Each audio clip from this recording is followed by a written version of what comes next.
প্রাণী সম্পদ বিকাশ, মৎস্য এবং তপশিলি জাতি কল্যাণ দপ্তরের যৌথ উদ্যোগে জেলা ভিত্তিক পর্যালোচনা বৈঠক অনুষ্ঠিত হয়। মন্ত্রী সুধাংশু দাস প্রকল্প বাস্তবায়নের গতি আরো বাড়ানোর উপর গুরুত্ব আরোপ করেন। তিনি প্রকৃত উপভোক্তাদের কাছে সরাসরি সুবিধা পৌঁছে দেওয়ার লক্ষ্যে কাজ করার নির্দেশ দেন। গোমতী জেলার উদয়পুর প্রাণী সম্পদ বিকাশ দপ্তর, মৎস্য দপ্তর ও তপশিলি জাতি কল্যাণ দপ্তরের যৌথ উদ্যোগে একটি জেলা ভিত্তিক পর্যালোচনা বৈঠক অনুষ্ঠিত হয়েছে।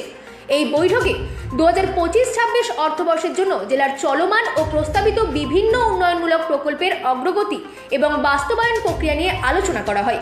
বৈঠকে উপস্থিত ছিলেন রাজ্যের প্রাণী সম্পদ বিকাশ দপ্তর, মৎস্য দপ্তর ও তপশিলি জাতি কল্যাণ দপ্তরের মন্ত্রী সুধাংশু দাস। তিনি প্রকল্প বাস্তবায়নের গতি আরও বাড়ানোর উপর গুরুত্ব আরোপ করেন এবং প্রকৃত উপভোক্তাদের কাছে সরাসরি সুবিধা পৌঁছে দেওয়ার লক্ষ্য তুলে ধরেন। মন্ত্রী সুধাংশু দাস বলেন, প্রাণী সম্পদ বিকাশ ও মৎস্য খাতের মাধ্যমে স্বনিযুক্ত এবং আয় বৃদ্ধির সম্ভাবনা রয়েছে। গ্রামীণ অর্থনীতিকে শক্তিশালী করতে এই খাতগুলির কার্যকর বাস্তবায়ন অত্যন্ত গুরুত্বপূর্ণ।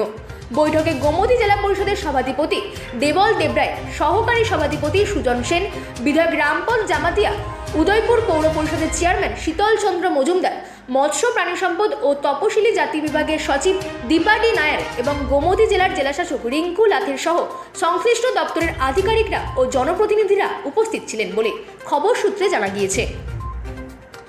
Bureau report, রাতদিন news network. জেলাতে এআরডিডি ফিশারি এবং এসসি ওয়েলফেয়ার ডিপার্টমেন্টের জেলাভিত্তিক সেকেন্ড রাউন্ড রিভিউ মিটিং হচ্ছে।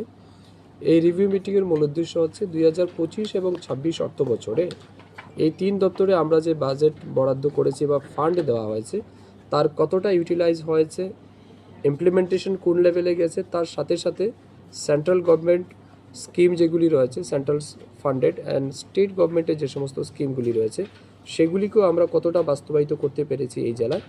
তার সাথে সাথে এই জেলায় আমাদের যেটা মূল টার্গেট, মাছ, মাংস, ডিম, দুধ, তার উৎপাদন বৃদ্ধি করা, আমাদের যে মূল চাহিদা আছে সেটাকে পূরণ করা, সেই লক্ষ্যে আমরা যেভাবে কাজ করছি সেই লক্ষ্যে আমরা কতটা অগ্রসর হতে পেরেছি, এই সমস্ত বিষয়ের উপর আজ আমাদের পর্যালোচনা হবে দিনভর।